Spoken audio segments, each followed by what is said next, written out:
अस्सलाम वालेकुम।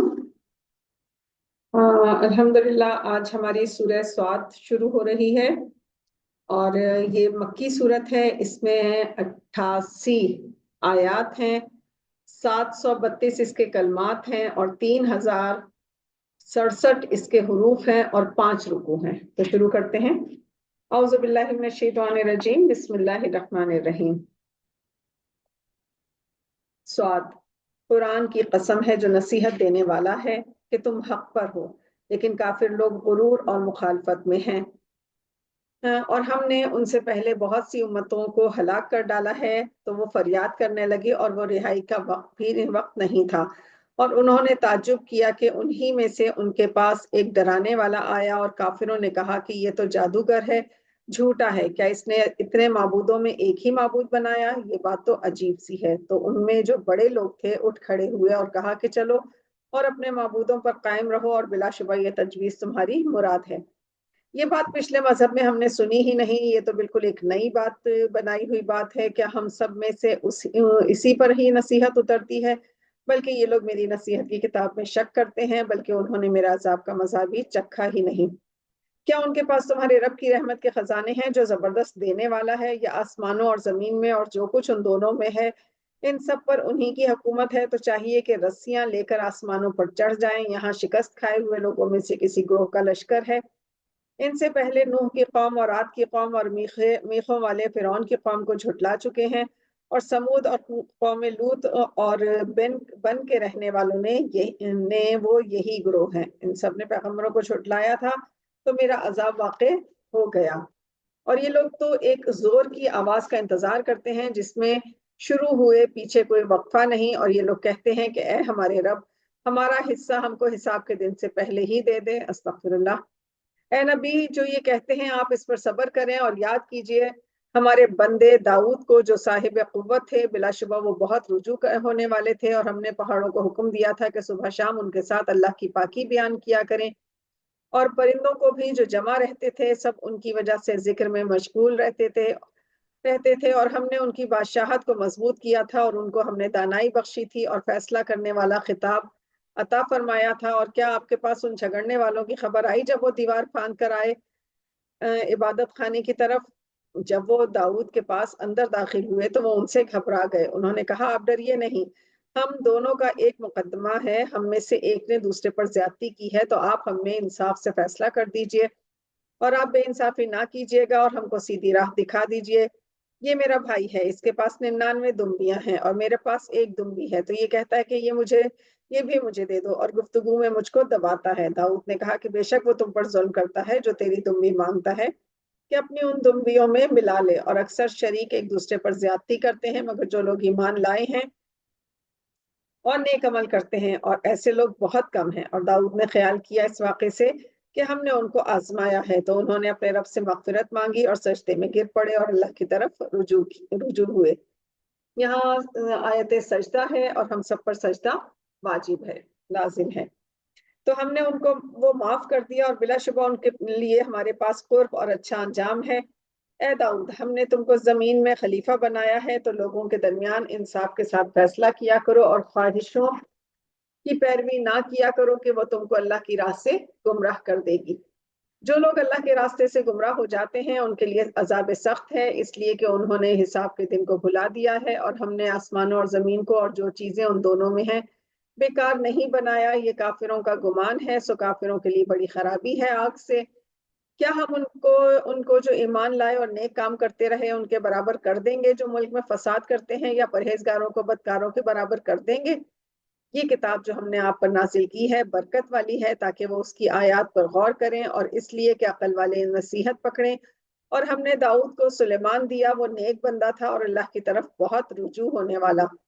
जब शाम को उनके सामने असील उम्दा घोड़े पेश किए गए, तो कहा, अफसोस, मैं इस माल की मोहब्बत में अपने रब के जिक्र से गाफिल हो गया, यहाँ तक कि सूरज पर्दे में छुप गया। इन घोड़ों को मेरे सामने फिर लाओ।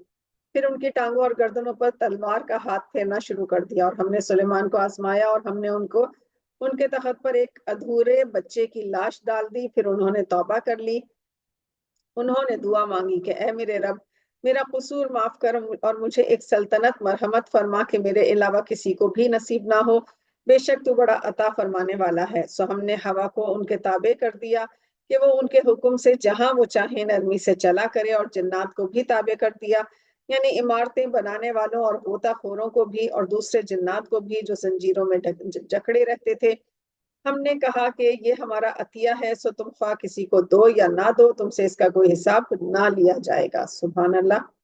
اور اس کے علاوہ ان کے لیے ہمارے پاس خاص ہمارا قرب ہے اور نیک انجام بھی ہے۔ اور آپ ہمارے بندے ایوب کو بھی یاد کیجئے، جب انہوں نے اپنے رب کو پکارا کہ شیطان نے مجھے رنج اور تکلیف دی ہے، اللہ نے ان سے فرمایا تم اپنا پاؤں مارو، یہ نہانے کا اور پینے کا ٹھنڈا پانی ہے۔ اور ہم نے ان کو کنبا عطا کیا، اور ان کے ساتھ ان کے برابر اور بھی اپنی رحمت خاص سے عطا کی، اور عقل والوں کے لیے یادگار کے طور پر۔ اور تم اپنے ہاتھ میں ایک جھاڑو لو اور اس سے مارو اور قسم نہ توڑو، ہم نے بلا شبہ ان کو صابر پایا، وہ اچھے بندے تھے کہ وہ رجوع کرنے والے تھے۔ اور ہمارے بندوں میں ابراہیم، اسحاق اور یعقوب کو بھی یاد کیجئے، جو ہاتھوں اور آنکھوں والے تھے۔ ہم نے ان کو ایک خاص بات کے ساتھ مخصوص کیا تھا کہ وہ آخرت کی یاد ہے، اور وہ حضرات ہمارے نزدیک منتخب اور سب سے اچھے لوگوں میں سے تھے۔ اور یاد کیجئے کہ اسماعیل، یسع، ذوالکفل کو یہ سب بھی سب سے اچھے لوگوں میں سے تھے۔ یہ نصیحت ہے اور پرہیزگاروں کے لیے اچھا ٹھکانہ ہے۔ ہمیشہ رہنے کے باغات ہیں جن کے دروازے ان کے لیے کھلے ہوں گے، ان میں تکیہ لگائے بیٹھے ہوں گے، اور کھانے پینے کے لیے بہت سی میوہ جات اور پینے کی چیزیں منگاتے رہیں گے، اور ان کے پاس نیچی نگاہ والی اور ہم عمر عورتیں ہوں گی۔ یہ وہ چیزیں ہیں جن کا وعدہ تم سے روز حساب کے لیے کیا جا رہا تھا، یہ ہمارا رزق ہے جو کبھی ختم نہ ہوگا۔ یہ بات تو ہو چکی، اور باغیوں کے لیے برا ٹھکانہ ہے، یعنی جہنم، اس میں وہ داخل ہوں گے تو وہ بہت بری جگہ ہے۔ یہ کھولتا ہوا پانی اور پیپ، یہ لوگ اس کا مزہ چکھیں گے، اور اسی طرح کے اور بہت سے عذاب ہوں گے۔ یہ ایک گروہ ہے جو تمہارے ساتھ داخل ہو رہا ہے، اللہ کی مار ہو ان پر، یہ بھی دوزخ میں داخل ہو رہے ہیں۔ استغفر اللہ۔ وہ کہیں گے کہ تم پر اللہ کی مار ہو، تم ہی تو ہمارے سامنے یہ مصیبت لائے، سو یہ دوزخ بڑی بری جگہ ہے۔ یہ دعا کریں گے کہ اے ہمارے رب، جو اس کو ہمارے سامنے لایا ہے اسے دگنا عذاب دے دوزخ میں۔ اور وہ کہیں گے کہ یہ کیا بات ہے کہ ہم ان لوگوں کو نہیں دیکھتے جن کو ہم برے لوگوں میں خیال کرتے تھے؟ کیا ہم نے ان لوگوں کی ہنسی بنا رکھی تھی، یا ان کے دیکھنے سے نگاہیں چکرا رہی ہیں؟ یہ بات کہ دوزخیوں کا لڑنا جھگڑنا بالکل سچ ہے۔ آپ فرما دیں کہ میں تو ڈرانے والا ہوں، اور اللہ کے سوا کوئی معبود نہیں جو واحد ہے، غلبے والا۔ وہ آسمانوں اور زمین اور جو مخلوق ان میں ہے سب کا مالک ہے، غالب اور بخشنے والا۔ آپ کہہ دیجئے کہ یہ ایک بڑی ہولناک چیز کی خبر ہے جس کو تم دھیان میں نہیں لاتے۔ مجھ کو عالم بالا کی کوئی خبر نہ تھی جبکہ وہ گفتگو کر رہے تھے، میری طرف تو اس کے لیے وحی کی جاتی ہے کہ میں صاف صاف ڈرانے والا ہوں۔ جب آپ کے رب نے فرشتوں سے کہا کہ میں مٹی سے ایک انسان پیدا کرنے والا ہوں، تو جب میں اس کو درست کر لوں اور اس میں اپنی روح پھونک دوں تو تم اس کے آگے سجدے میں گر پڑنا۔ تو تمام فرشتوں نے سجدہ کیا مگر شیطان نے، کہ اس نے تکبر کیا اور کافروں میں سے ہو گیا۔ اللہ نے کہا اے ابلیس، تجھ کو کس چیز نے اس کے سامنے سجدہ کرنے سے روکا جس کو میں نے اپنے ہاتھوں سے بنایا؟ کیا تو نے غرور کیا یا تو اونچے درجے والوں میں سے تھا؟ ابلیس نے کہا میں اس سے بہتر ہوں، مجھے آپ نے آگ سے پیدا کیا اور اس کو مٹی سے پیدا کیا۔ اللہ نے فرمایا تو یہاں سے نکل جا، تو مردود ہے، اور تجھ پر قیامت کے دن تک میری لعنت رہے گی۔ استغفر اللہ۔ ابلیس نے کہا اے میرے رب، تو مجھے اس روز تک مہلت دے دے کہ لوگ دوبارہ زندہ کیے جائیں گے۔ اللہ نے فرمایا جا، تجھے مہلت دی جاتی ہے اس روز تک جس کا وقت مقرر ہے۔ ابلیس نے کہا تو تیری عزت کی قسم میں ان سب کو گمراہ کر دوں گا۔ استغفر اللہ۔ مگر جو تیرے خاص بندے ہیں، کہا یہ سچ ہے اور میں بھی سچ کہتا ہوں کہ میں دوزخ کو تجھ سے اور جو ان میں سے تیری پیروی کریں گے سب سے بھر دوں گا۔ آپ فرما دیں کہ میں تم سے اس پر کوئی صلہ نہیں مانگتا اور نہ میں بناوٹ کرنے والا ہوں۔ یہ قرآن تو دنیا والوں کے لیے بس ایک نصیحت ہے، اور کچھ ہی عرصے بعد تم کو اس کا حال معلوم ہو جائے گا۔ صدق اللہ العظیم۔ جزاک اللہ۔ یہاں پر ہماری سورہ صاد مکمل ہوئی۔ انشاءاللہ تعالیٰ اگلے سیشن میں ہم سورہ زمر پڑھیں گے۔ اللہ تعالیٰ ہمیں صحیح قرآن پڑھنے، سمجھنے اور اس پر عمل کی توفیق عطا فرمائے۔ آمین یا رب العالمین۔